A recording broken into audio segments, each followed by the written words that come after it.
Dalawang magkahiwalay na sunog sumiklab sa Pasig City at San Juan City kung saan mahigit 1,000 mga residente ang naapektuhan.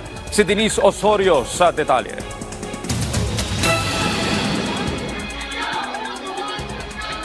Kita ang malaking apoy na tumupok sa mga bahay sa barangay Manggahan, Pasig City kagabi.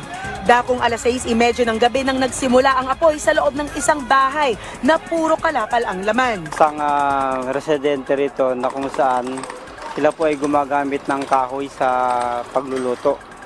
Kaya possible po na doon ang galing yung sunog. Ito pong residente na ito ay ang hanap buhay po ay pangangalakal. Mabilis na kumalat ang apoy dahil gawa sa light materials ang mga bahay ng informal settlers.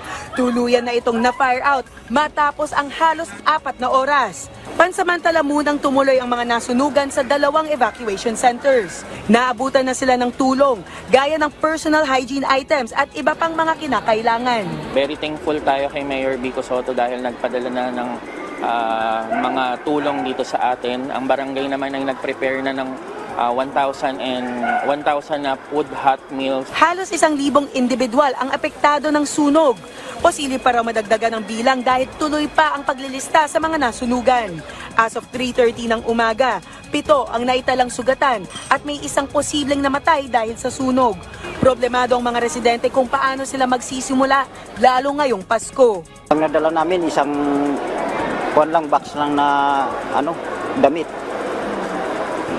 Mga gamit namin hindi namin naisalba eh. Wala na kami matirahan. Oo. Sana kung may matulungan kami. Halos 36 na pamilya naman ang nasunugan din sa Barangay Kabayanan, San Juan. Mag-aalas 4:30 ng hapon nang mabilis nang kumalat ang apoy. Idineklarang fire out itong dakong alas 5:41 ng hapon. Pansamantala munang tumutuloy sa San Juan City Gymnasium ang mga fire victim.